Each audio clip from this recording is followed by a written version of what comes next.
Hello everyone, कैसे हो आप सभी लोग। Myself Nikhil and I welcome you to physics by Nikhil Raj. तो लास्ट लेक्चर के अंदर हमने डिस्कस की थी एसी जो अल्टरनेटिंग करंट होता है उसकी थ्योरी हमने डिस्कस कर ली थी। तो आज इस लेक्चर के अंदर हम उसके क्वेश्चन डिस्कस करने जा रहे हैं। तो देखो आपके पास पहला क्वेश्चन क्या है।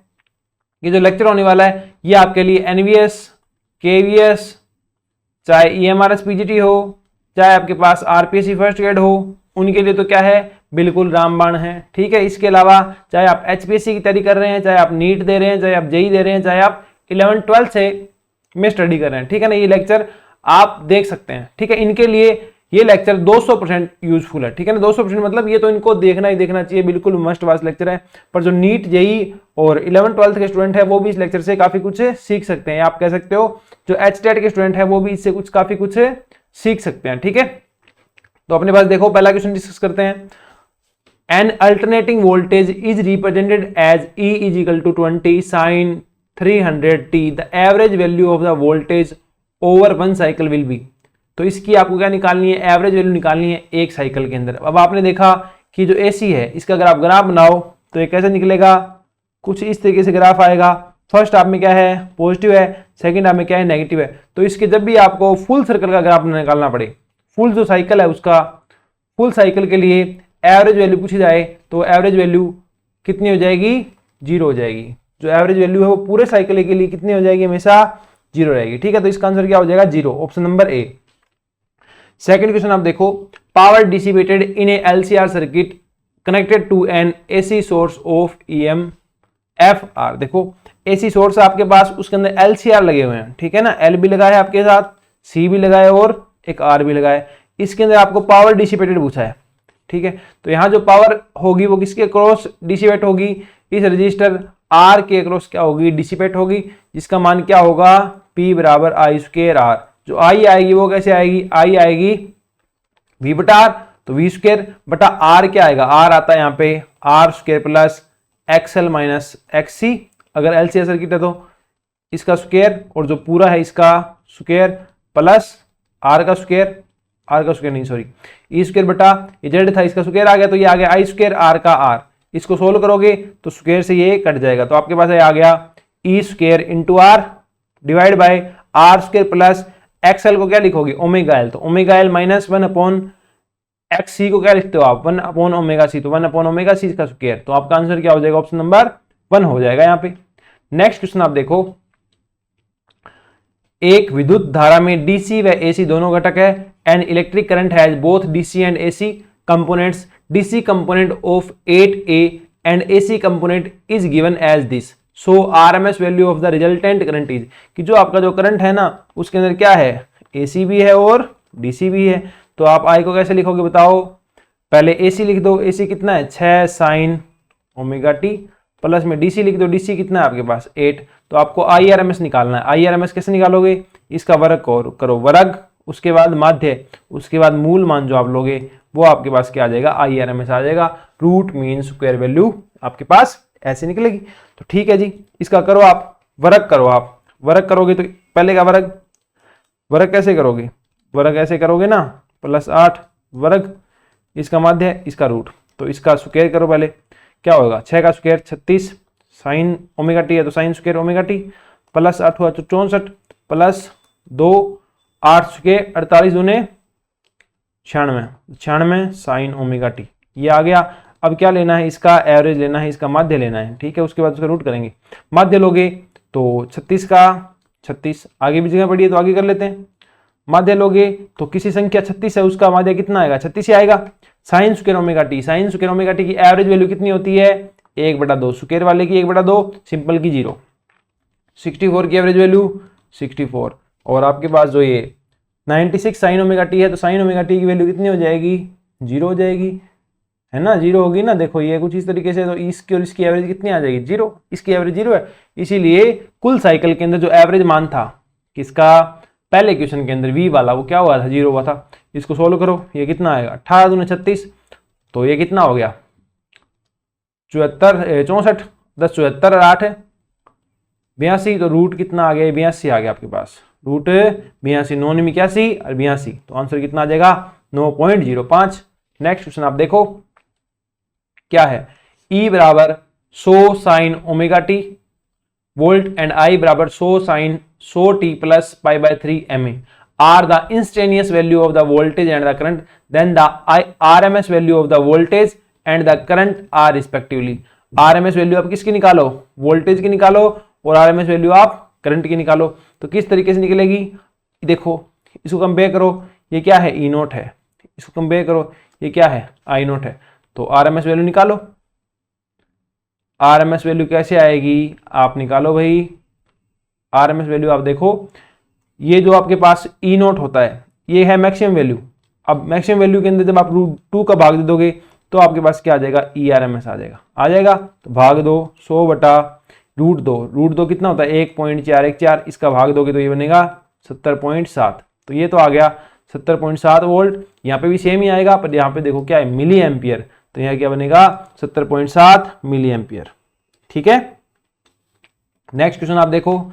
नेक्स्ट क्वेश्चन अपने पास क्या है, the instantaneous voltage through a device of impedance 20 ohm is this. Instantaneous voltage कितनी है, इतनी है। The effective value of the current, तो करंट की वैल्यू कितनी आ जाएगी, इफेक्टिव वैल्यू, तो करंट की वैल्यू अपने पास आएगी IRMS बराबर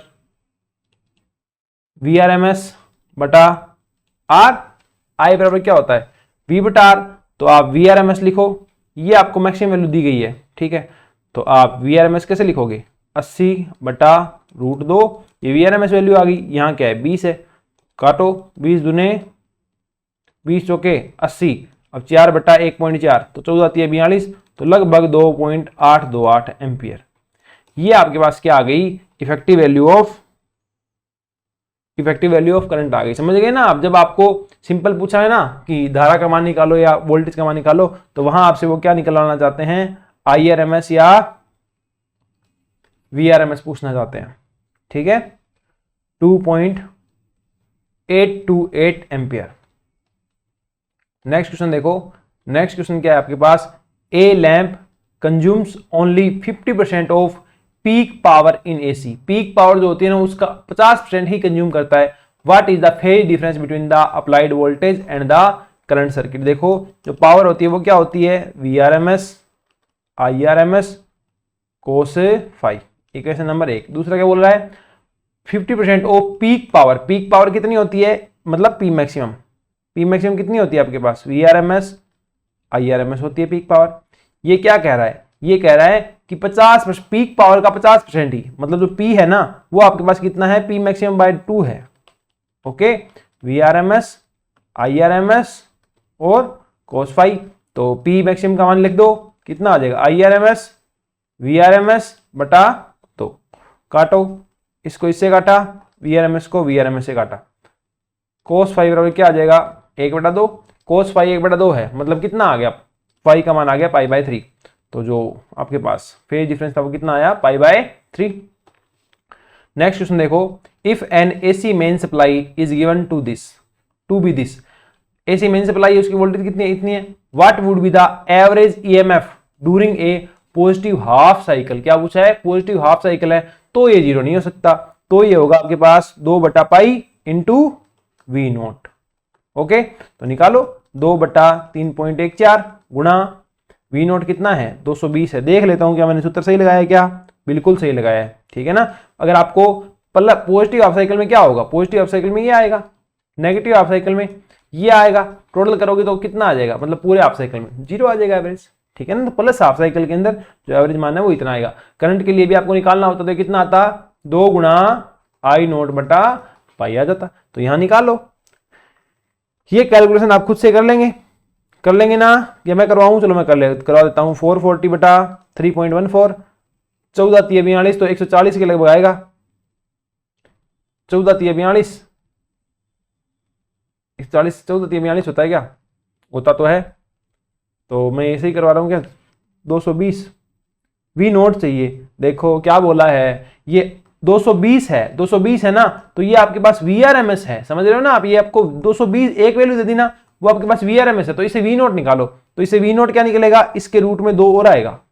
ठीक है, तो इसके रूट में √2 और आएगा, ये आ गया 440 बटा 3.14, ये आएगा 1.414। तो लगभग 2 से थोड़ा ज्यादा है, तो 2.1, 2 का भाग दोगे तो लगभग आपके पास 2 का भाग देते 2.1 तो 4.2, तो लगभग 200 के आंसर आसपास आएगा। इसको कैलकुलेशन का आप और सोल्व करना है ना। √2 क्यों आया? क्योंकि ये VRMS है। ये अगर ऐसे देता ना 220 sin ओमेगा टी, तो ये जो आपको दिया हुआ है, ये अगर ये ऐसे देता ना तो ये V0 होता, जबकि ऐसे दे दिया तो ये क्या है? VRMS है। जो हमेशा सिंपल चीज दी होगी वो VRMS के रूप में दी होगी। ओके, तो इसको सोल्व करोगे तो आपका आंसर क्या आएगा वो देख लो, 198 आएगा। कितना आएगा? 198। इसको पूरा आप सोल्व कर लेना, 198 आ जाएगा। ठीक है, नेक्स्ट क्वेश्चन देखो। कैलकुलेशन तो मैं नहीं कर सकता, वो आपको करनी पड़ेगी। एन अल्टरनेटिंग वोल्टेज E बराबर 200 sin 100t is applied to a series combination of this and inductor of this. एक इंडक्टर है और एक आपके पास क्या लगा हुआ है? वोल्टेज वाला इतना लगा हुआ है। ठीक है, तो क्या निकालना है आपको? पावर फैक्टर निकालना है। तो पावर फैक्टर निकाल दो। पावर फैक्टर क्या आएगा? VRMS डॉट IRMS, और इधर आ जाएगा cos फाई। तो आप निकालो VRMS का मान, ये तो क्या है? V0 है, तो ये 200 बटा √2। ओके, ये आ गया आपके पास VRMS। और IRMS से ये, तो VRMS लिख दो, ये लो VRMS, भाग लगा दो किसका? Z का। किसका? Z का। Z का भाग लगाओ। Z क्या है? XL का स्क्वायर प्लस R का स्क्वायर इंटू क्या है? cos of phi. फाई का मान कितना है? फाई का मान तो निकालना पड़ेगा। फाई कैसे निकालोगे? tan phi XL minus XC बटा R। ऐसे निकलता है ना tan फाई, लाल बटा कक्का, लंब कितना है? इतना ही है। ठीक है, ऐसे ही निकलेगा। तो निकालो, XL निकालो। ओमेगा कितना है? 100, और L कितना है? ये तो 100 गुणा 400 करो, कितना आ गया? 100 गुणा 400 ओमेगा इंटू ओमेगा L, ये क्या है? 10 की mH है ना, ये मिली है, 10 की घात -3। XC है ही नहीं, कैपेसिटर है ही नहीं। R का मान 30 है, तो 30 करो सोल्व। 0 से 0 गया, 3 नेगेटिव से ये 3 गए, कितना आ गया? 4/3। tan फाई जब आपके पास 4/3 है, लंब बटा आधार 3 है, तो आपको क्या चाहिए? cos phi. cos फाई क्या होगा? cos फाई होगा लाल बटा कक्का, आधार बटा करण। तो आधार कितना है? 3, करण कितना आएगा? 5। तो ये cos फाई आपके पास आ गया 3/5। तो आपका ये जो है वो आ गया 200 गुणा 200 बटा √2 गुणा √2, और ये सारे के सारे चल रहे हैं, उसमें कोई दिक्कत नहीं है। और ये आ जाएगा आपके पास cos फाई 3/5 1 बटा XL स्क्वायर। XL कितना था? XL कितना आया था? इसको काटोगे तो 3 गई 4, 40 आया था। 40 का स्क्वायर 1600 प्लस R का स्क्वायर। R कितना है? 30 है 900, तो ये आएगा 16 9 25, 2500 का रूट 50, तो इसको काटोगे तो आएगा 50। तो इसको सोल्व कर दो। 50 चौके 200, इनको काटोगे तो 2 को इसको काटोगे तो फिर से 100, और बताओ 100 को 5 इससे काटोगे आएगा 20, 4 तिये 12, 12 दूने 24, तो ये आ गया 240। गलत हो गया, XL का स्क्वायर था ना, XL आया था 40 का स्क्वायर 1600, 900 2500, 2500 का आधा 50। VRMS भी ठीक है, IRS में ठीक है, cos फाई ठीक है, शक्ति गुणा फिर इतना कैसे आ गया इसका? 1 मिनट दोबारा कैलकुलेशन करके देखो ये। अरे यार, अपन ने शक्ति निकाल दी। क्या निकाल दी? शक्ति निकाल दी। यहाँ पे जो अपनी आ रही है ना, ये क्या आ गई? ये तो शक्ति आ गई। कितनी आई है देखो, 20 चौके 80, 8 तिये 24, तो 240 जो है ना, 240 तो क्या आ गई? शक्ति आ गई, पी का मान आ गया। इसने क्या पूछा है? देखो, शक्ति गुणा पावर फैक्टर। जो पावर फैक्टर होता है वो कौन होता है? वो होता है cos फाई। क्या होता है? cos phi. cos फाई का मान कितना आया? 3/5, तो ये आपके पास आ गया 0.6। तो आंसर विल बी 0.6। ठीक है, पावर फैक्टर किसको बोलते हैं? cos फाई को बोलते हैं। किसको बोलते हैं? cos फाई को बोलते हैं। cos फाई का मान चाहिए, तो cos फाई का मान कितना हो जाएगा? R/Z। cos फाई का मान कितना होता है? R/Z। वैसे भी निकाल सकते थे, मैंने tan फाई करके निकाल दिया, वो भी कोई दिक्कत नहीं है। नेक्स्ट क्वेश्चन देखो आप क्या है। A resistance of 100 ohm is connected to a source of an alternating potential this. Alternating potential आपको दिया गया है, एसी पोटेंशियल आपको प्रत्यावर्ती पोटेंशियल जो आपको दे रखा है, the time taken by current to change from its peak value to RMS value. Peak value तो पीक वैल्यू और आरएमएस वैल्यू में, पीक वैल्यू से आरएमएस वैल्यू चेंज होने में कितना टाइम लगेगा, वी आपको दे रखा है, तो आर क्या आ जाएगा, V sine omega T upon R. ठीक है, तो रखो आप इसको, वी नॉट का मान रखो, वी का मान कितना है पूरा पूरा रख दो, साइन 100 ओमेगा टी बटा आर का मान कितना है 20, 0 से 0 इसको काटोगे तो 11, तो ये आ गया 11 साइन 100 पाई टी है, सॉरी ओमेगा टी नहीं ना, पाई टी है, पाई टी। ये आपके पास आ गया आई। ठीक है, ये क्या है, इसकी पीक वैल्यू है, इसको अपनी आरएमएस वैल्यू तक पहुंचना है। ठीक है, आरएमएस वैल्यू क्या हो जाएगी, इसकी पीक वैल्यू बटा √2, ये क्या है इसकी पीक वैल्यू, ये क्या है साइन 100 पाई टी। तो आई नोट से आई नोट गया, साइन कितने का मान, साइन 1 बटा √2 होता है, तो ये होता है साइन पाई बाय 4 का मान होता है sine 100 pi T. Sine pi by 4 का मान कितना होता है 1 बटा √2, तो मैंने यहाँ लिख दिया साइन पाई बाय 4। कैलकुलेशन करो कितना आएगा, पाई बटा 4 बराबर 100 पाई टी, और पाई से पाई गया तो ये टी बराबर कितना आ गया, टी बराबर आ गया 1 बटा 400, 4 का भाग दोगे तो 0.25, 2 का भाग दोगे तो -2, और इसको सोल्व करोगे तो ये 2.5 गुणा 10 की घात -3 सेकेंड, मतलब इतने टाइम के अंदर क्या हो जाएगा, चेंज हो जाएगा, किससे, अपनी शिखर मान से, अपनी पीक वैल्यू से कहां पे पहुंच जाएगा, शिखर मान पे पहुंच जाएगा। ठीक है, अपनी पीक वैल्यू से आईआरएमएस वैल्यू पे पहुंच जाएगा, समझ रहे हो ना, वर्ग माध्य मूल मान पे पहुंच जाएगा। नेक्स्ट क्वेश्चन देखो, ए 100 ohm resistance and a capacitor of this, एक कैपेसिटर का रेजिस्टेंस इतना है और जो प्रतिरोध है उसका रेजिस्टेंस इतना है, R connected in series across a इतनी वोल्टेज के अक्रॉस कनेक्ट किया गया है। ठीक है, when the capacitor is 50% charge, जो कैपेसिटर कितना चार्ज है 50% चार्ज है, the peak value of the displacement current is, displacement current की जो पीक वैल्यू होगी वो कितनी आएगी। ये यार क्वेश्चन इंग्लिश वाला पार्ट अलग है, हिंदी वाला अलग है। ठीक है, और इसकी जो हिंदी है ना वो अलग दे रखी है, तो आप इसी से देख लो। एक ऐसी स्रोत में वोल्टता इतनी है, एक धारा इतनी है, तो इसमें से कौन आ गया बताओ। इसके लिए आपको क्या बताना पड़ेगा,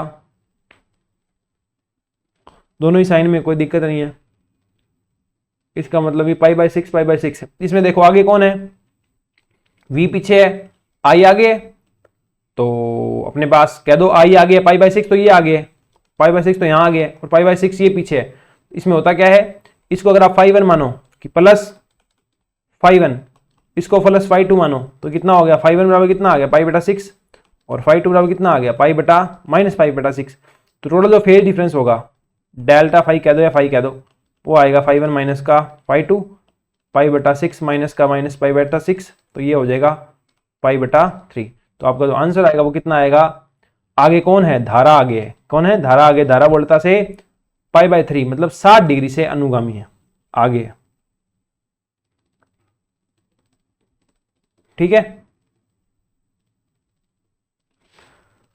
ऊपर वाला भी करें क्या, ऊपर वाले का सॉल्यूशन मतलब ऑप्शन नहीं दे रखे पर कर देते हैं इसको। A 100 ohm resistance and capacitor of 100 reactance are connected in series across a 220 volt source, when the capacitor is 50% charge, the peak value of the displacement current is. करंट की पीक वैल्यू कब आएगी, करंट की peak value आएगी आई note, कितनी आएगी, we note बटा are. यही तो होता है या नहीं होता, इतना ही होता है। ये आपके पास क्या है, VRMS है, क्या है, VRMS है। अब एक चीज देखो, इसका भी रेजिस्टेंस है और इसका भी रेजिस्टेंस है, तो यहाँ पे ये वो बनेगा, क्या बोलते हैं, इंपीडेंस बनेगा। यहाँ पे क्या आएगा, Z आएगा। अगर ओनली R होता ना तो यहाँ पे ओनली R कर देते, ठीक है। और अगर L होता, C होता और R होता, उसके बाद मैक्सिमम वैल्यू पूछ लेता तो मैक्सिमम वैल्यू नॉट पे होती, फिर यहाँ पे क्या आता, R आता। तो इस बार ये क्या आएगा, I नोट बराबर V नोट बटा Z। Z का मान क्या होता है, √XC अभी तो XC का स्क्वायर प्लस R का स्क्वायर। V नोट का मान देखो कितना है, V नोट V दे रखा है, ये तो कुछ नहीं दे रखा ना इसके आगे पीछे कुछ, तो ये VRMS है, तो VRMS है तो V नोट कैसे आएगा, इसको √2 से गुणा कर दो, कर दिया। अब इसको देखो, एक्स सी का स्क्वायर कितना है 100 है, तो 100 का स्क्वायर 1 2 3 4, ये भी 100 है तो 1 2 3 4, इसको सोल्व करोगे तो बनेगा √2 गुणा 100, यहाँ 220 √2, √2 से √2 गया, 0 से 0 गया, काटोगे तो कितना आ गया 2.2। तो आपके पास displacement, peak value of displacement करने कितनी आ गई आपके पास 2.2 एम्पियर आ गई। समझ गए ना कैसे आएगा, V0 बटा आर, V0 बटा जेड। आर क्यों नहीं आया, क्योंकि दोनों चीजें, आर कब आता, एक दो केस में आता। पहली बात तो सिर्फ आपके पास आर ही होता, दूसरा केस आपके पास एल होता, सी होता, आर होता, और यहां कौन सा केस होता, तुम्हारे पास रेजोनेंस वाला केस होता। नेक्स्ट क्वेश्चन देखो, an inductor 20 milli henry, a capacitor 100 micro farad, a resistor 50 ohm are connected in series across a source of this. The power loss in the circuit, आपको power loss P बताना है, तो कितना आएगा IRMS VRMS cos phi, निकाल दो। IRMS कितना है, IRMS कितना है, IRMS कैसे निकालोगे, मैक्सिमम वैल्यू ये रही, तो इसका √2 का भाग दे दो, ये VRMS आ गया। ठीक है, दूसरा आपको IRMS चाहिए, तो VRMS divide by Z, Z आ जाएगा, Z आ जाएगा ना, Z का मान कितना होगा √r का स्क्वायर, R कितना है 50, तो 2500 plus XL minus XC, XL कितना है 20, और ये कितना है ओमेगा 314, तो 314 गुणा 20, ये क्या है मिली, XL माइनस XC, XC कितना होता है 314 गुणा C यहाँ पे 100 माइक्रो, XL माइनस XC, इसका स्क्वायर, इसका रूट, और यहाँ आ जाएगा cos फाई, cos फाई क्या होता है R बटा Z, तो R कहाँ है 20, R कहाँ है ये रहा 50, 50 बटा Z, Z कितना है ये रहा 2500, प्लस इसको अलग से सोल्व करके ले आते हैं, इसको सारे को इरेज करो, P बराबर क्या हो जाएगा IRMS VRMS cos फाई। अब सारी चीज अलग अलग निकाल लो, पहले तो यहाँ पे Z निकालो, Z कितना आएगा, Z आएगा XL माइनस XC, इसका स्क्वायर प्लस R का स्क्वायर, ये आपके पास XL कितना होता है, XL होता है ओमेगा इंटू का L, और XC होता है ओमेगा 1 बटा ओमेगा इंटू का C, तो XL निकालो, XL कितना आ जाएगा, ओमेगा का मान 314 गुणा L का मान, L कितना आपके पास 20 मिली, तो 10 गुणा 10 की घात -3, सोल्व करना, सोल्व करोगे तो आपके पास ये आएगा, सोल्व मत करो याद हो, नहीं सोल्व करना तो पड़ेगा, इसको सोल्व करके लिख देना जो भी आएगा आपके पास, लिखूं क्या 31 और 6 2 8, ठीक है, और इसको 0.3 लिख दूं, 6 2 इससे खा जाता हूँ, 1 0 खा जाता हूँ, तो ये 3 उठ जाएगा, तो ये आ जाएगा 6.28, ठीक है ओम। ये आपके पास XL आ गया, XC देखो, अब XC है 1 अपॉन ओमेगा C, ओमेगा का मान 314 और C का मान 100 माइक्रो, 100 माइक्रो मतलब 10 की घात -6, ऊपर जाएगा 10 की घात 6, तो 2 पावर तो इससे खा जाओ और 2 इससे खा जाओ, तो ये बचेगा 10 की घात 2, ये लो 2 इससे खा गए, 2 इससे खा गए, 4 खा गए, 2 बच गए ऊपर। अब 100 के अंदर 3 का भाग दोगे तो 33 आएगा, तो यहाँ थोड़ा सा ज़्यादा भाग लग रहा है, तो 33 ना आगे क्या आ जाएगा, ये आ जाएगा 31.84, कितना आ गया 31.84 ओम आ गया। ठीक है, कैलकुलेशन मैंने देख के लिख दी, मतलब सोल्व करके लिख दी, तो अपने को कोई दिक्कत नहीं है। ओके, अब देखो IRMS VRMS का सारा मान लिखो, कितना हो जाएगा ये। अब पहले तो Z निकालो यहाँ से, फिर आगे दिक्कत हो आएगी। Z क्या है XL minus XC, XL minus XC, ये कितना था 6.62, ये कितना है 31.84, बड़ा कौन है XC, तो आगे कौन रहेगी, धारा रहेगी। ठीक है, घटाओ 31 से 6 गए 25 और 8 से 2 गए तो 6, तो ये 25.6 के लगभग 25.6 मान लो, या फिर मान लो 5 मान लो। ठीक है, इसका स्क्वायर प्लस R का स्क्वायर, R कितना है 5, तो ये भी 25, इसका स्क्वायर 25 नहीं सॉरी 2500, 50 का स्क्वायर 2500, Z को स्क्वायर करो सोल्व करोगे तो तुम्हारे पास Z आ जाएगा निकल के 56, कितना आ जाएगा 56 निकल के आ जाएगा। यहाँ पे मान पुट करो, अब IRMS क्या होगा VRMS बटा Z, तो इसको लिख दो VRMS का स्क्वायर बटा Z, cos फाई क्या होगा, cos फाई हो जाएगा R बटा Z, रखो मान, VRMS कितना आएगा इससे देखो 10 बटा √2, ये आ गया VRMS, मैक्सिमम वैल्यू बटा √2 का भाग देते हो तो आपके पास IRMS आ जाता है। ठीक है, इसका कर दो स्क्वायर, 1 बटा जेड का मान, जेड का मान कितना है, जेड का मान है आपके पास ये रहा 56 इंटू कोस फाई आर बटा जेड, आर कितना है 50, जेड कितना है 56, कर दो सोल्व, कर दो सोल्व।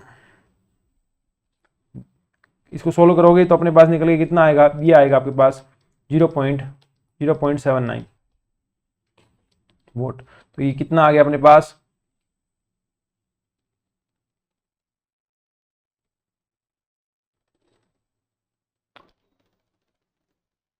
0.79 वोट। इसमें क्या निकालना था और क्या निकाल दिया, पावर लॉस तो निकालना था। यहाँ क्या पूछा है, पावर लॉस पूछा है, यहाँ और कुछ पूछ रखा है। देखो ऊपर वाले में पावर लॉस पूछा है ना, तो अपने पावर लॉस निकाल रहे हैं तब से, तो पावर लॉस आपके पास कितना आएगा 0.79 वोट आ जाएगा। कितना आ गया 0.79 वोट। ठीक है, मैं इसके ऑप्शन अलग है तो ये मैं इस पे कंफ्यूज हो गया कि अलग कैसे। ये अपने पास हिंदी वाला क्वेश्चन अलग है।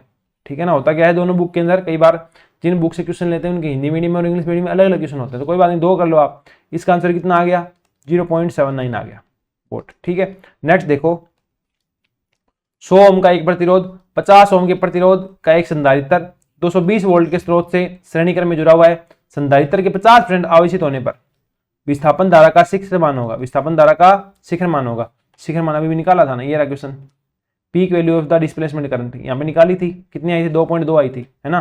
तो ये वाला इसकी हिंदी ये है, पीक का कितना आ जाएगा 2.2 आ जाएगा। ठीक है, नेक्स्ट क्वेश्चन देखो। अच्छा इनकी हिंदी एक्सचेंज हो गई क्या, नहीं बस ये एक ही था। ठीक है, तो हमने ये क्वेश्चन दो, पीछे वाले जो इंग्लिश है उसकी हिंदी है वो हमने वहां कर लिया, ये भी करवा दिया आपको। इसका आंसर आ गया 0.79। ठीक है, ये पीछे वाले दोनों कर लिए थे। आगे देखो, the impedance of a certain AC circuit is this, क्या है इम्पीडेंस कितना है, इतना है आपके पास। ठीक है, if the net resistance of the circuit is this, resistance ये है, then the power factor of the circuit will be, power factor क्या होता है कोस फाई कितना होता है आर बटा जेड, आर कितना है 25 है, जेड कितना है प्रतिघात जो है अपने पास इंपीडेंस जो है वो जेड है वो कितना है 50 है, तो ये कितना आ गया 1/2, तो ये आ गया 0.5। नेक्स्ट क्वेश्चन देखो, an RC series, an series RC circuit is connected to an alternating voltage source, consider two situation. Two situation आपके पास, when capacitor is air filled, when capacitor is mica filled, current through the resistor is I and the voltage across the capacitor is this, then ये ज्यादा होगा, ये equal होगा, कम होगा, ज्यादा होगा। देखो दो केस आपके पास क्या है, पहले तो कैपेसिटर में क्या भर दी एयर भर दी, तो इसको आप बोलो VA, उस केस में जो वोल्टेज है वो क्या है VA है। माइका भर दिया उसके अंदर, मतलब कोई ना कोई मटेरियल भर दिया, तो उस केस में ये VB हो गया। किसके अंदर ज्यादा होगी, देखो कैपेसिटेंस जो होता है इसका फॉर्मूला होता है एप्सिलॉन नॉट A/D, जब क्या भरी वैक्यूम है, जब माइका भर दिया तो ये होगा epsilon not epsilon R A/D। तो इस केस के अंदर एप्सिलॉन R जो होता है इसका मान कितना होता है 1 2 3 4, तो सिंपल बात है जो B है तुम्हारे पास वो क्या हो गया A से क्या हो गया बड़ा हो गया, CB is greater than CA, क्योंकि इसके अंदर एप्सिलॉन R और आ गया, और एप्सिलॉन R जो है इसका मान ग्रेटर देन 1 होता है, तो ऐसा कुछ है। और अब देखो Q बराबर क्या होता है CV, Q हमेशा क्या रहेगा इक्वल रहेगा, चाहे माइका भरो चाहे ना भरो। तो जो V है वो प्रोपोर्शनल हो गया, डिसप्रोपोर्शनल हो गया किसके 1/C के, तो इस केस में क्या हो जाएगा उल्टा हो जाएगा, जो V है वो हो जाएगा B less than V of A। ठीक है, तो A वाला बड़ा होगा, तो ये वाला आपके पास होगा। नेक्स्ट क्वेश्चन देखो, an arc lamp requires a direct current of this, इतनी करंट एट इतनी voltage, if it is connected to a this voltage RMS, इतनी AC supply, the series inductor needed for it to work is close to. तो तुम्हारे पास जो L है ना प्रेरकत्व का मान पूछा है, बस दोबारा देख लो क्या बोला है, एक आर्क लैंप को प्रकाशित करने के लिए 80 वोल्ट पर इतने की दिष्ट धारा की आवश्यकता होती है। लैंप है तो इससे इसका प्रतिरोध निकालो, निकालो R बराबर क्या है V/I, V कितना है 80, ये कितना है 10, तो ये कितना आ गया 8 ओम का प्रतिरोध है। पहली चीज ये देख ली। उसी आर्क को 220 VRMS और इतनी प्रत्यावर्ती धारा से चलाने के लिए श्रेणी में लगने वाला प्रेरकत्व का मान होगा। उसी आरक को VRMS और इसे चलाने के लिए श्रेणी में लगने वाले प्रयुक्त का मान होगा। प्रेरकत्व का मान होगा, उसी आरक को चलाने के लिए श्रेणी में प्रयुक्त का मान होगा XL, और जोड़ना है आपको। पावर फैक्टर से इक्वल करना चाहते हैं क्या ये?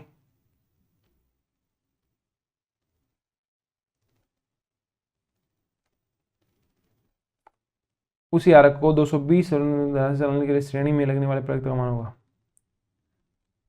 ये कह रहे हैं कि इस बार आपने क्या कर दिया, इतनी वोल्टेज लगा दी, ठीक है, तो फिर भी वो वोल्टेज तो कितनी लेगा, इतनी लेगा, तो इसके एक श्रेणी में क्या लगाओ आप, प्रयुक्त और लगाओ, और इसको इतनी वोल्टेज देनी है, तो जो प्रयुक्त लगाया है उसकी जो क्या बोलते हैं आप, प्रयुक्त का मान कितना होगा। तो ये कैसे होगा, देखो ये कितनी वोल्टेज देना चाहता है, 220 देना चाहता है, तो ये आपको रहेगा, इस बार आपने क्या कर दिया, इंडक्टर लगा दिया, साथ में आपके पास यहाँ पे रेजिस्टेंस है, टोटल वोल्टेज होगी, टोटल वोल्टेज का स्क्वायर कितना आएगा, V ऑफ रेजिस्टेंस वाली वोल्टेज और V ऑफ L वाली वोल्टेज। टोटल वोल्टेज कितनी है, 220, 220 का स्क्वायर बराबर VR का स्क्वायर। VR कितना है, पहले से ही वो वोल्टेज खा रहा था 80 का स्क्वायर, और यहाँ क्या आ जाएगा VL का स्क्वायर। तो यहाँ से देखो VL का स्क्वायर कितना आ गया, VL का स्क्वायर आपके पास आ गया 220 और 80, तो 220 का स्क्वायर माइनस 80 का स्क्वायर, इसको सोल्व कर दो, 220 और 80 300, 220 माइनस 80 140, 140 14 है 42, ये आ गया 42,000। तो VL स्क्वायर का मान आपके पास कितना आ गया, 42,000 आ गया, ठीक है। अब VL जो है, VL को क्या लिखोगे आप, VL को आपके लिख सकते हो, V बराबर क्या होता है I इंटू आर, तो IRMS इंटू आर कितना है, लोड के लिए, लोड नहीं सॉरी, ये जो इंडक्टर है इसके लिए omega into L, omega into L ही है ना, ओमेगा इंटू एल ही है, ठीक है। तो VL का मान लिखो, ये आ जाएगा आपके पास 42,000 बराबर IRMS का स्क्वायर, IRMS का स्क्वायर गुणा ओमेगा का स्क्वायर एल का स्क्वायर। तो IRMS का स्क्वायर देखो, IRMS कितना आएगा, IRMS आपके पास कितना है, VRMS ये रहा 220, तो IRMS कितना आ जाएगा 220 का स्क्वायर बटा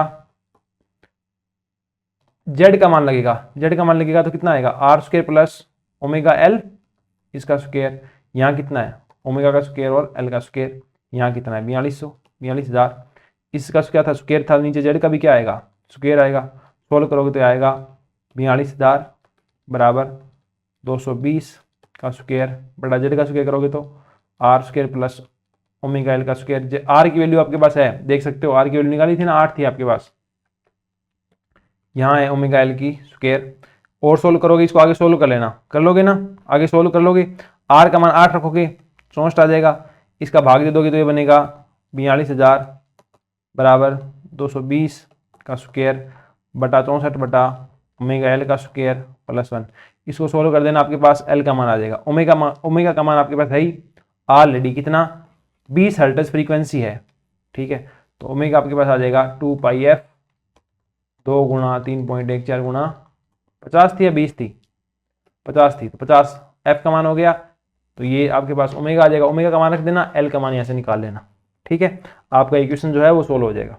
नेक्स्ट क्वेश्चन देखो क्या है, the resistance of an RL circuit is this, RL circuit का प्रतिरोध कितना है 10 ओम है, an EMF E naught is applied across the circuit as this, इतनी फ्रीक्वेंसी पे आपको ई नोट लगाया गया है। If the current in the circuit is this, current इतना है, what is the value of L, तो एल कितनी होगी। सबसे पहले देखो करंट निकालो आप, आपके पास करंट कितनी आएगी, करंट अपने पास आ जाएगी, ये ई नोट करंट वोल्टेज आपको दी गई है, तो ये आएगा अपने पास V बटा आर, आर मतलब Z यहाँ पे, ठीक है। तो ये बनेगा ई नोट बटा Z का मान कितना है R square plus omega square L square, और यहाँ से ये आ जाएगा ई नोट बटा आर बाहर निकाल लो, तो ये आएगा आपके पास 1 प्लस ओमेगा एल बटा आर इसका स्क्वायर। ये देखो ये एक मैक्सिमम वैल्यू आ गई ना, ये कितनी है, ये आई नोट है, मैक्सिमम वैल्यू आ गई ओमेगा एल बटा आर की स्क्वायर। अब जो आई है वो आपको कितने दे दिया, आई नोट बाई √2 दे दिया, तो लिख दो आई का मान आई नोट बाई √2 बराबर कितना आ गया, आई नोट बटा √1 प्लस ओमेगा एल बटा आर इसका स्क्वायर। इसको सोल्व करो तो आपके पास एल का मान आ जाएगा। करो सोल्व, इससे ये कट गया, स्क्वायर कर दो, इक्वल रख दो, तो ये आ गया 1 प्लस ओमेगा एल बटा आर, इसका स्क्वायर बराबर 2, तो ओमेगा एल बटा आर, इसका स्क्वायर बराबर आ गया 1, तो ओमेगा एल बराबर आ गया आर, तो एल बराबर आ गया आर बटा ओमेगा। आर का मान कितना है आपके पास यहाँ पे 10 है, और ओमेगा कितना है 20 है, तो ये कितना आ गया 0.5, कितना आ जाएगा 0.5 हेनरी। ठीक है, ऑप्शन इसमें दिए नहीं है, तो इसका आंसर क्या हो जाएगा 0.5 हेनरी हो जाएगा। नेक्स्ट क्वेश्चन देखो, श्रेणी एलसीआर परिपथ में परिपथ के लिए अनुनाद की स्थिति पर कौन सा कथन सत्य नहीं है? कौन सा कथन सत्य नहीं है? वाट इन धारा शून्य होती है, शक्ति गुणांक शून्य होता है। शक्ति गुणांक शून्य होगा क्या? बिल्कुल शून्य होगा। संधारित्र द्वारा संचित ऊर्जा बराबर प्रेरक द्वारा संचित अधिकतम ऊर्जा हो सकती है। वाट इन धारा शून्य है। फॉर एलसीआर सर्किट रेजोनेंस शक्ति गुणांक शून्य होता है, सत्य नहीं है। पावर फैक्टर क्या होता है? कोस फाई बराबर होता है एक्सएल, नहीं, पावर फैक्टर होता है आर बटा जेड। अरे शक्ति गुणांक शून्य कैसे होगा? देखो कोस फाई क्या होता है? आर बटा जेड, और रेजोनेंस की स्थिति पे आर तो आर ही रहेगा, जेड जो है वो भी आर की तरह बिहेव करेगा। क्यों बिहेव करेगा? क्योंकि जो जेड होता है वो कितना होता है? एक्सएल माइनस एक्ससी का स्क्वायर प्लस आर का स्क्वायर। रेजोनेंस के ऊपर एक्सएल इजिकल टू क्या होता है? एक्ससी, तो जेड बराबर क्या आ गया आपके पास यहाँ पे? आर आ गया। ठीक है, इसको सोल्व करोगे, आर लिख दिया तो ये कितना है 1, तो तुम्हारे पास शक्ति गुणांक कितना आया? शून्य नहीं आया, कितना आया? 1 आया। तो ऐसा कथन कौन सा है? शून्य है। ठीक है, नेक्स्ट क्वेश्चन देखो, a charge capacitor C is equal to और 30 microfarad is connected to inductor this angular frequency of their oscillation is. जब LC ऑसिलेशन हो रहे होंगे तो जो एंगुलर फ्रीक्वेंसी होगी वो कितनी आएगी? 1/√LC। इसको आप सोल्व कर लेना, 1/√L का मान 27 10⁻³ ठीक है, और C का मान 30 माइक्रो मतलब 10⁻6। इसको सोल्व कर लो, तुम्हारा आंसर आ जाएगा ना 27 83। इसको सोल्व कर लेना, आपका आंसर आ जाएगा। ठीक है, इसको आप सोल्व कर लीजिए, आपका आंसर आ जाएगा। ठीक है, नेक्स्ट क्वेश्चन देखो, an LCR series circuit with R this is connected to a 200 volt 50 hertz AC source when only the capacitance is removed the current leads to the voltage by this when the only the inductance is removed the current is lead by the this. मतलब जब आपके पास LCR circuit है, जब C हटा दिया तो ये क्या बना? LR सर्किट बना, जब L हटा दिया तो ये CR सर्किट बना, या कह दो RC सर्किट बना, और यहाँ पे ये RL सर्किट बना। ठीक है, इस केस के अंदर क्या होगा? कौन लीड करेगा? करंट लीड करेगी। कौन लीड करेगी? सॉरी, इस C वाले केस में क्या होगा? करंट लीड करेगी। इस केस में क्या होगा? वोल्टेज लीड करेगी। इन्होंने बता दिया कितने से लीड कर रही है? 60 से लीड कर रही है, 60 डिग्री से लीड करेगी, 60 डिग्री से लीड करेगी। देखो the only the inductor is removed, मतलब C है तो करंट लीड करती है कितने से? 60 डिग्री से। तो दोनों केस के अंदर देखो tan फाई क्या होता है? tan फाई होता है XL माइनस XC बटा R। तो एक केस में तो क्या है? जब पहला केस है तो आपके पास है ये पहला केस जो है ये वाला, तो यहां तो है ये XL बटा R बराबर tan 60, और जब दूसरा केस है XC बटा R तब ये बराबर कितना है? tan 60। तो ये दोनों चीज बराबर है, दोनों चीज बराबर है, मतलब XC बराबर क्या हो गया? XL हो गया। अगर ये चीज है, दोनों सेम ही फेज डिफरेंस पैदा कर रही है, तो ये स्थिति किसकी है? रेजोनेंस की है। कौन सी है? रेजोनेंस की स्थिति है। इससे आगे पढ़ो। अब क्या पूछा है? धारा पूछा है, तो धारा सिंपली क्या आ जाएगी? अगर IRMS पूछी होगी तो ये आ जाएगी IRMS बराबर VRMS बटा R। अगर IRMS नहीं पूछी होगी, ठीक है, तो ये I नोट पूछेंगी तो V नोट बटा R हो जाएगी। अब देखो क्या पूछिए, वोल्टेज इतनी है, ठीक है, तो और कुछ करने की जरूरत नहीं है, वोल्टेज आपको दे रखी है तो आप धारा निकाल दो। वोल्टेज V बटा R 100 कितना आ जाएगा? सिंपली 2 आ जाएगा। ये लो, आपके पास धारा कितनी आ गई? 2 एम्पियर आ गई। कितनी आ गई? 2 एम्पियर आ गई। ठीक है, वोल्टेज जो दे रखी थी उसी के अकॉर्डिंग पूछ ली, तो ये VRMS दे रखी है तो आपको क्या पूछेगा? IRMS पूछेगा। सिंपली आपको जो हमेशा दी होगी वो कौन सी होगी? RMS वैल्यू दी होगी। ठीक है, नेक्स्ट क्वेश्चन देखो क्या कह रहा है, when an AC source of EMF this is connected across a circuit, the phase difference between the EMF and the current is observed to this as shown in the figure if the circuit consist possible only of RL and RC and RL series which of the following combination is possible. क्या बोला देखो, AC source है, E इतना है, connected to circuit, the phase difference between the EMF E and is observed to be π/4। Phase difference कितना है, π/4 है। तो पहले तो ये सोचो RL होगा या RC होगा। यहां पे देखो I पहले पहुंचा, E उस पॉइंट पे बाद में आया, बाद में आया ना, I पहले पहुंच रहा है, I यहां पे पहले पहुंच गया, E वहां पे बाद में आया, मतलब लीड कौन कर रहा है, I कर रहा है। लीड I कर रहा है मतलब ये क्या है, कैपेसिटर लगेगा। क्या लगेगा, कैपेसिटर लगेगा। तो C वाला हो सकता है, C वाला हो सकता है, L वाला नहीं हो सकता। अगर वोल्टेज लीड करती तो आपके पास ये वाला होता। ठीक है, अब फेज डिफरेंस कितना बोला, π/4 का है, तो आ जाओ इसको यूज ले लो। tan phi बराबर XC बटा R, कितना है π/4, tan π/4 कितना होता है 1, तो XC कितना होगा 1 बटा ओमेगा C, R का R, तो यहां से निकालना क्या है आपको। अब देख लो यहां से ओमेगा क्या आ गया 1/RC। ओमेगा है कितना, ओमेगा दे रखा है ना 100, तो 100 आना चाहिए, बराबर में आ जाएगा 1/RC। अब देखो किसका गुणा करके 1 में भाग दें कि 100 आ जाए, या RC बराबर देख लो, RC बराबर कितना आ गया 1/100, तो ये आ गया 0.01। अब देखो किस में आ रहा है 10 की घात 3, 10 की घात 4 और 2 की घात -2, तो कितना बचा 10 की घात -4, नहीं 10 की घात 3, 10 की घात 4, 10 की घात -6, 10 की घात -2, तो 0.01। तो ऑप्शन आपका पहला हो जाएगा। इसमें देखोगे तो कितना आएगा, 10 की घात 3 गया, 3 ही जाएगा, तो ये आएगा 0.001, जबकि है कौन सा ये वाला, तो ऑप्शन नंबर क्या हो जाएगा इसमें, पहला हो जाएगा। Check out next question. In an electrical circuit LCR and AC voltage source are connected in series. When L is removed from the circuit, the phase differences between the voltage and the current is this. C is removed, this. Power factor क्या होगा, simple सी बात है, same का same question दे दिया।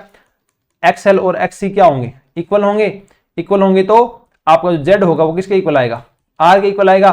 Power factor cos phi क्या होता है, R बटा Z, तो ये भी आ रहा है, ये भी आ रहा है, तो कितना आ गया 1 आ गया पावर फैक्टर। ये लो नेक्स्ट क्वेश्चन। एक 25 मिली हेनरी का शुद्ध प्रेरक को इससे जोड़ा गया है, आवृत्ति इतनी है, परिपथ में RMS धारा कितनी होगी। A pure inductor of this is connected to a source of this, given the frequency of the source is this, the RMS current कितनी होगी। ये जो वैल्यू दी है ना वो कौन सी आपको, RMS ही है, तो कितनी आ जाएगी, I बराबर V बट्टा R, R यहाँ पे रेजिस्टेंस तो है नहीं तो Z ही बनेगा, तो ये बनेगा XC, इंडक्टर है तो XL। ठीक है, 220 बटा I निकाल रहा हूं, ये VRMS था, ये IRMS आ रहा है। ओमेगा इंटू L, 220, ओमेगा का मान 2, पाई का मान पाई, F का मान 50, L का मान 20 नहीं 25 मिली, मतलब 10 की घात -3। सोल्व कर दो इसको, आपका आंसर आ जाएगा। 0 से 0 गया, 2 से काटोगे 11, कितना आ गया 11, 3 ले जाओगे ऊपर आएगा 1000, 25 से काटोगे बचेगा 40, 5 से काटोगे बचेगा 8, और 11 से काटोगे 8 बचेगा 88, भाग में कितना है 3.14, कितना हो गया 27 3 81 28, तो ये लो उस नंबर क्या आ गया C। नेक्स्ट क्वेश्चन देखो, 1 2 क्वेश्चन बचे हैं, 2 3 क्वेश्चन बचे अपने पास। ठीक है, देख लो 3 क्वेश्चन।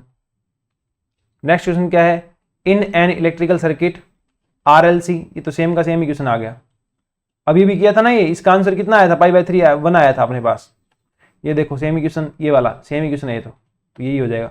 नेक्स्ट देखो, an inductance of this, capacitance of this, resistance of this are connected in series with this, the phase angle of the circuit is, phase angle कितना आएगा, फेज एंगल कैसे निकालते हैं, tan phi बराबर XL minus XC बटा R, निकालो। XL omega L minus XC 1 upon omega C बटा R, करो सोल्व। ओमेगा कितना है 50 हर्ट्ज, F है तो ये हो जाएगा 2 इंटू का पाई इंटू का L कितना है, L नहीं पहले F 50 हर्ट्ज गुणा, अब चलेगा L, L से ये 200 बटा पाई मिली, मतलब 10 की घात -3, -1 बटा ओमेगा, ओमेगा का मान 2 पाई, F मतलब फ्रीक्वेंसी कितनी है 50, 2 पाई F आ गया, ओमेगा आ गया, C का मान 10 की घात -3 बटा पाई। ठीक है, 10 की घात -3 बटा पाई, ये C का मान रख दिया, डिवाइड बाय R, आर का मान 10, कर दो सोल्व, करो तो पाई से पाई गया, 10 की घात -3 से 10 की घात -3 गई, पाई से पाई गया, 10 की घात -3 ऊपर गई 1000, काटो 50 दूने 100, तो यहाँ बचेगा 10, और यहाँ 2 5 10, 10 दूने 20, 20 से 10 गया तो 10, 10 बटा 10 कितना आ गया 1, tan फाई का मान 1 आ गया, मतलब थीटा कितना आया पाई बटा 4। ऑप्शन नंबर क्या आ गया, बी आ गया। ठीक है, नेक्स्ट क्वेश्चन देखो, the potential difference between across the resistance, capacitance and inductance are this. इतना पोटेंशियल डिफरेंस है, द पावर फैक्टर कितना आ जाएगा, जो पावर फैक्टर आता है आपके पास कोस फाई, ये आपके पास कितना आता है आर बटा जेड, या कह दो वी आर बटा वी जेड, ये आता है आपके पास वी आर। वी जेड कैसे लिखते हो, वी जेड लिखते हो आप वी आर का square plus V L minus V C का स्क्वायर, ऐसे। तो वी आर कितना है, रेजिस्टेंस पे कितना है, रेजिस्टेंस पे पहले वाला है कितना 80 बटा रूट ऑफ, इधर आएगा 80 का स्क्वायर प्लस दोनों का अंतर 100 और 40 का अंतर 60, तो 60 का स्क्वायर, 6 8 14 64 और 6 6 36 100, तो ये आएगा नीचे 100, तो ये आया 0.8। तो आपके पास पावर फैक्टर कितना आ गया 0.8 आ गया, कितना आ गया 0.8। इसी के साथ अपने जो इस लेक्चर के सारे क्वेश्चन एसी सर्किट से संबंधित जितने भी क्वेश्चन थे वो यहाँ क्या होते हैं, फिनिश होते हैं।